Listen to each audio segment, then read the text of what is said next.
Hey everyone, welcome to HighSpeedFanatics episode 25, which is viewer requests 5. And as you all know, we take 5 of your requests and we make them into an episode. And this is the fifth one of that. Yes. And so we kind of had a theme with your suggestions here, which was chopping stuff with an axe. And we just so happened to have bought a new one. It's called a maul though. Yes. Because it has a sledgehammer on the other end. Right. So your first suggestion that we had quite a few times was splitting wood with an axe. And luckily she has an older brother who is a professional wood splitter. Such an expert. Right. And so I think what we're just going to do is we'll get a decent sized log, we'll chop it in half, and we'll kind of see, you know, what happens when you do that and how it splits so effectively. Alright, so before we begin axing, I want to introduce you to Mariah's older brother, Micah. He's a professional woodcutter and axer. He has a master's degree in axing. Semi-pro. Semi-pro, okay. And he's gonna chop this lovely log right here, or at least try to. And we're gonna capture it on high speed. Okay. Ready? Sure? Okay. Do it. Nice.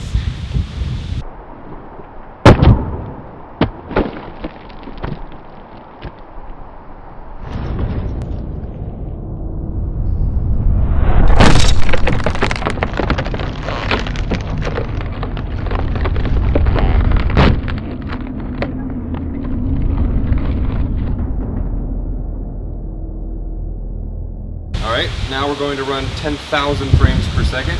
We're going to get a nice close-up shot. Gorgeous. That was...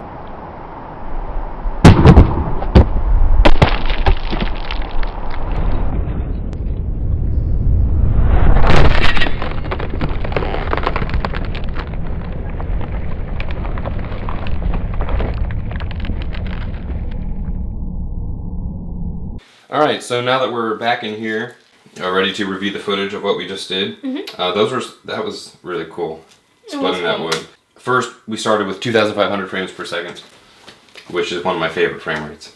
Decided to put that out there.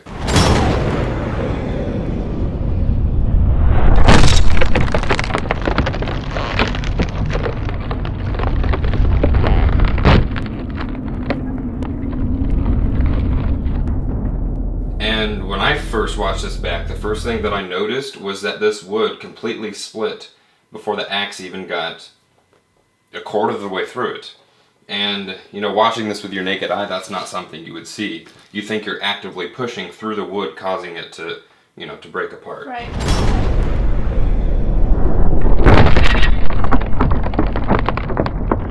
But if you get a dry enough piece of wood, and you know you're striking it in the direction of the wood grain, and if it's sharp enough, you hit it hard enough, it'll just push it apart, and it'll separate really easily without too much effort. And that's kind of what we're seeing here.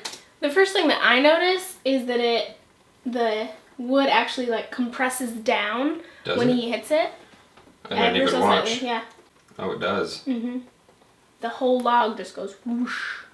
I mean, it's not a lot because this is a really dense material, but if we watch before impact and then after impact, it moves down, I don't know, probably just a few millimeters, maybe a centimeter. And that's just simply due that this is a material that isn't too dense, but is not dense enough to where an application of force this hard will cause it to compress. And it actually compresses until this can make its way into the wood, and then it can come back up. It'll spring back out. And as we often do, we recorded at 10,000 frames per second as well, and this is a lot closer up. And this was one of the halves.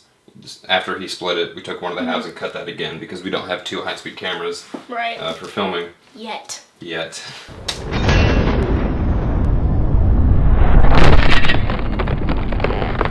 And so you can tell this is much slower. Each frame, this is probably moving just a couple millimeters. And he's swinging pretty quickly here. And it contacts here, and if you watch, everything pushes down just a little bit, just like Mariah had noticed. And then probably 3 or 4 frames into it contacting it, the crack is already out of frame. And that just shows how quickly this separates. And this kind of reminds me of the way glass shatters. I think it cracks about a mile per second. if you had a mile of glass and you broke it, the whole thing would crack in 1 second, which is extremely fast. This probably doesn't crack as fast. I know it doesn't. But that's just the way, since, you know, the grain of the wood is parallel with each other at all, you know, two-dimensional slices of this. Any sort of separation of it, and keep in mind it's separating really quickly, and that just causes it to go all the way down and break apart.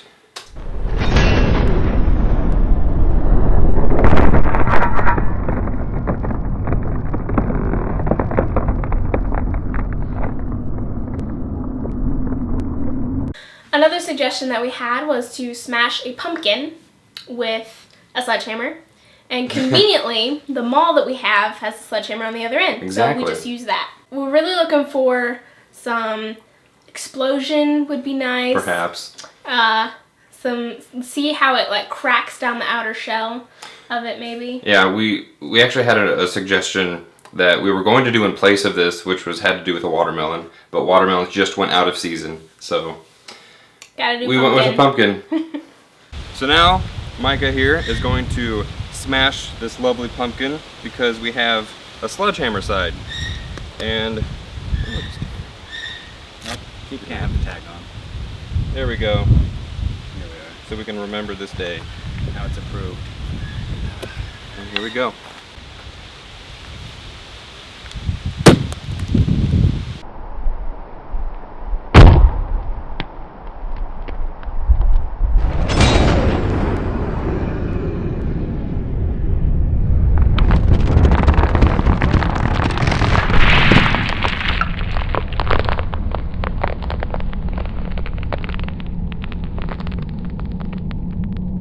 So as you can see, Micah kind of hit a little forward of center on the pumpkin. Remember, he only is a professional at wood cutting, not pumpkin smashing. Right. And this pumpkin looks like it's a bit dried out, so we don't have as much pulp to explode. So we're gonna do a take 2 and put it on its side to give him another chance. We can make it explode. There we go.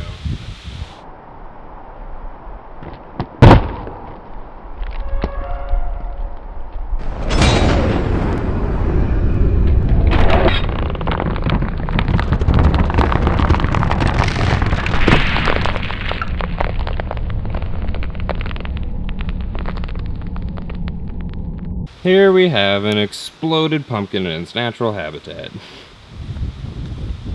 Yeah, there aren't even like any seeds in there really. Well, there's a few. It's a really weird pumpkin. I think we bought a defective one. What do you think? Get a different one. I think we were all just a little bit disappointed at this one. I bought a defective one. I think it was a little dried out, which doesn't make any sense because it's not that far into fall. So I don't know why pumpkins are drying out all over the United States. I think you just picked a defective pumpkin. It's a pandemic of pumpkin drying. I don't know.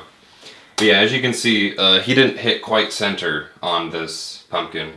I was actually really curious to see what would happen if he hit right on the stem, if it would snap it or if it would shove it into the pumpkin.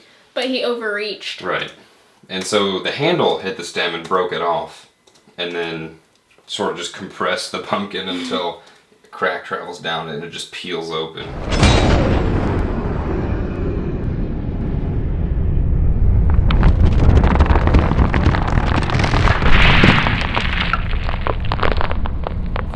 As you can see, there's not much guts, which was kind of sad. Not many guts. There's like some right around there, but like all of this is just dried out.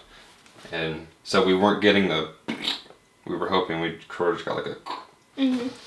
But, you know, it was, oh, there's the sticker from the pumpkin. Yeah. You know, it's still cool, fun to watch. It's slow motion, smashing something, so it doesn't really, you know, matter. Maybe later we'll blow up a pumpkin. Shh. A juicy pumpkin. Right.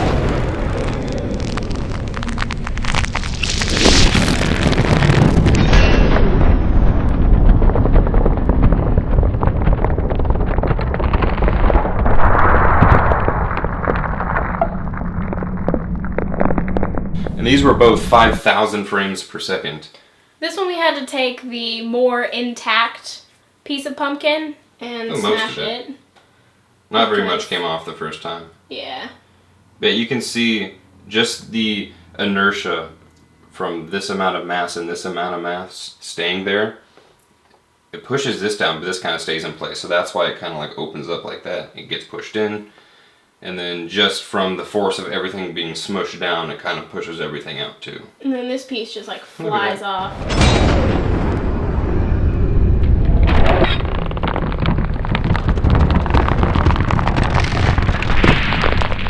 Yeah, this shot was a little bit better than the last one, but again, not much pulp to watch exploding. So this third suggestion was actually something that we had to use as a space filler, a placeholder.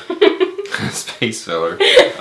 One of the suggestions we had the materials for it, but we just weren't able to do it. And I don't want to ruin the surprise of what it was, because we'll probably do it the next, right. She has an old DVD player that she doesn't like because it, gives her grief, and we've upgraded to Blu-ray. Blu-ray is much better. So I think we're just going to smash it. Right, smash the DVD player, because that's what old electronics are for, obviously. So, while we're out here with Micah, we might as well use him for something really exciting. I have this DVD player that's been causing me grief for several years. And now that we've upgraded to Blu-ray, I don't want it anymore. So, we're going to chop it with the maul.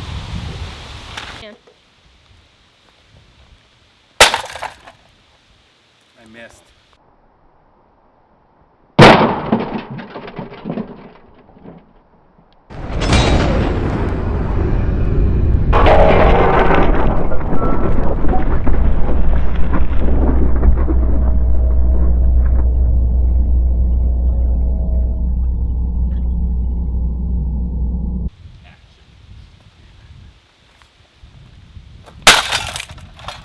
I think I missed again. Did you?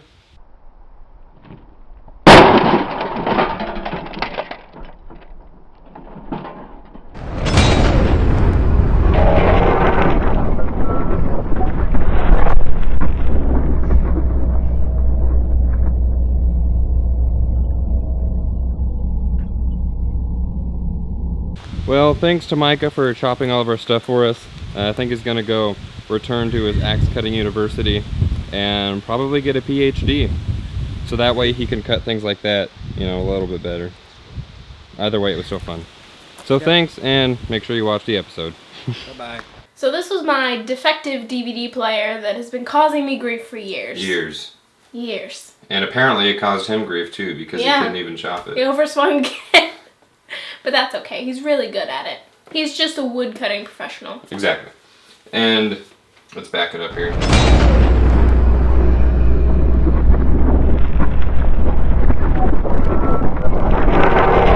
Now one thing that I see is once this is contacting it, since it has to pull it in, because it's it's metal, it can't really separate that easily. It yanks it out of the top of this front panel, and by the time it rips all of it down, this is sort of just like hanging in place with residual energy. I like how that like wiggles there. We could probably do a calculation of the impulse time of this hitting it, because it contacts there, and by the time it gets to about there, it has fully stopped the axe. And we could do a calculation of exactly how many G-forces that experienced stopping that, if we knew, how quickly he was swinging it, how much that the axe weighed.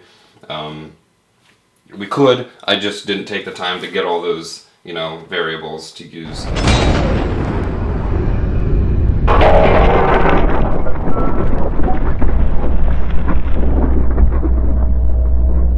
And, of course, we had to take two, because, reasons.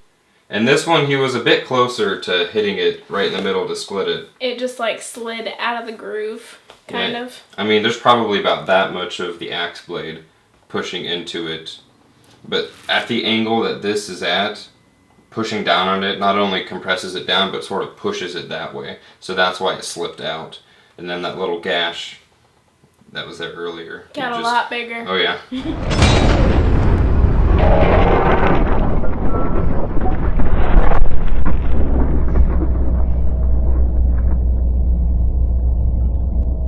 We have a Sony Blu-ray player though, so it's not that we don't like Sony, we just don't like DVDs. So this next suggestion is not quite as exciting as the things we've just done, but it's sort of like something that you would never notice, or not notice, but you would never pay attention to or wonder why it happens, but it does happen, and it has to do with dried spaghetti. Mm-hmm. If you take a raw, uncooked noodle of spaghetti and you bend it until it breaks, 90% of the time it won't just break in half. If I don't know if you've ever even tried this, maybe you have, but it breaks and there's always a piece in the middle that flies off, a little piece, a third piece that just flies off almost every time it happens. It's just something really basic, something you'd never pay attention to, but I also just wondered why this happened. I never really took the time to find out, so I think that's what we're gonna do, to sort of explain the science of noodle breaking. So we've got our lovely black backdrop here, and we've got our uncooked raw spaghetti here, and as I said, we're just gonna take it and snap it and see why little pieces fly off and it not just, break in half. And actually, I think Mariah should be the one to do it. You want to do it? Sure. All right.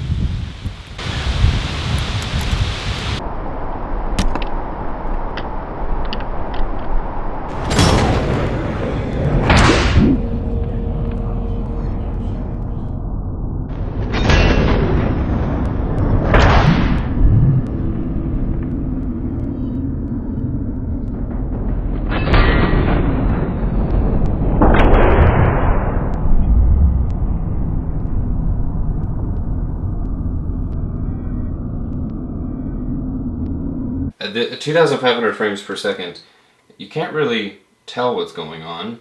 I mean, you see that a third piece broke off.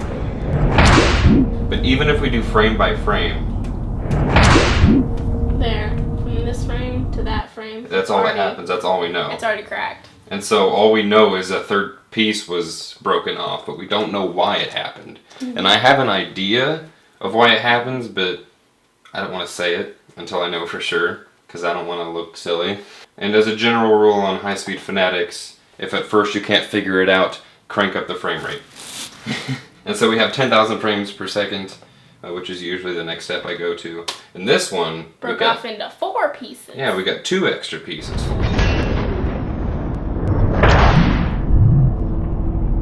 Again, frame by frame, nothing's broken, and then boom, crack, crack, crack.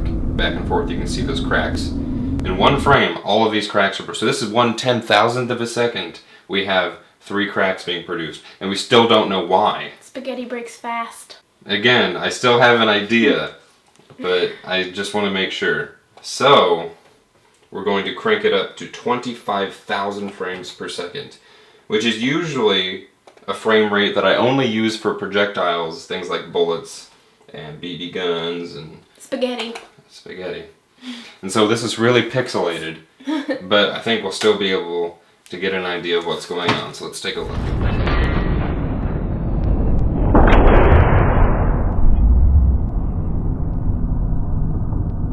So you may not have noticed much, but let's look at it frame by frame.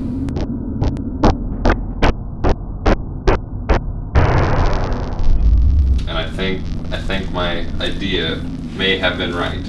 So here's what I think is going on. First, we have a crack produced right here, almost at the apex of this spaghetti parabola. And so what happens is, since there's so much tension, wanting the spaghetti to go like that once this crack is produced, it can do that. And since the vibration of this happening can only travel down the spaghetti at a certain speed, it's not instant, that this starts bending before this. And it happens so quickly that we get another fracture. And so if this would have, bent up slower, we wouldn't have that much of a difference between, this point and down here, and it wouldn't have broken. Okay. But since this shot up so quickly, we got another fracture.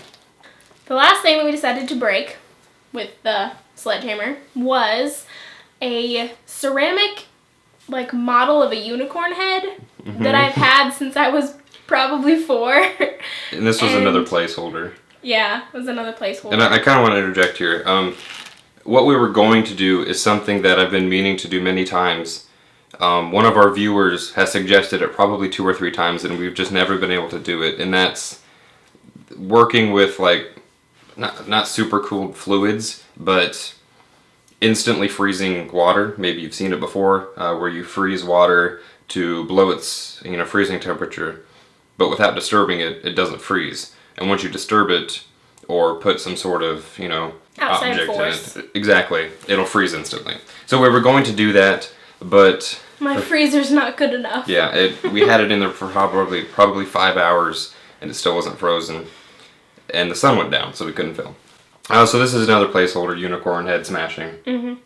Last thing we're gonna do is smash this little statue thing, I guess, of a unicorn with the bludgeon. The bludgeon. So, yeah, I know this has kind of turned into an episode that's mostly themed around an axe, but axes are fun. The other stuff we were trying to do, which we can explain later, just wasn't working out. So yeah, this is Mariah's viewer request. Yeah, and besides, axes are cool, right? So change of plan. We're actually going to use the axe part, right? Yes, the axe part, not the bludgeon part. Yep. Hard as you can. Wow.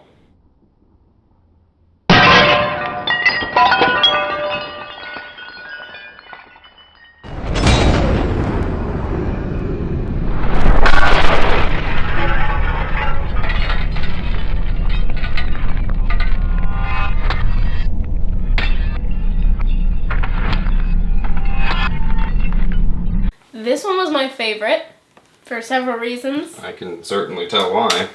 One, because I got to smash it. Mm-hmm. And 2, because it looks awesome. yes, definitely. This reminds me of the log breaking, because once we get a fracture up here, right there, I mean, in one frame. It's already down here. Actually, it's down there. One frame, we have a crack traveling from the top to the bottom. Okay, alternate theory. I think this is why this is cracking so quickly all at once, and it may be a combination of you suggesting that it's hitting the wood down there. Because if we look up here, the axe is pushing into the, what is this, porcelain, ceramic, something, and it kind of shatters off a few pieces there. But if you look, the entire thing is compressing. And so I don't think the axe is cutting into the glass as much as it is compressing it until all of it reaches this stress load where it all just shatters. And so that's why we don't see it traveling down as much as we do seeing all of it shattered from up here to down here all at once. Okay. And so that's why we get all these pieces all at once, just breaking apart.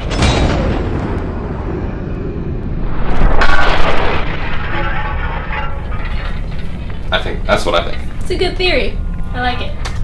And what's interesting to think about is, since any material will compress, no matter how dense or hard it is, this is compressing like a spring, and so it's storing potential energy, just like a spring would. And then what happens is, once it's shattered, all of that potential energy turns into kinetic energy, and that's what flings all of these pieces everywhere. Okay. And since this is a very dense material, it takes a lot of, pressure, force, energy to compress it. That's why it only has to compress a little bit for it to explode outwards. Mm-hmm.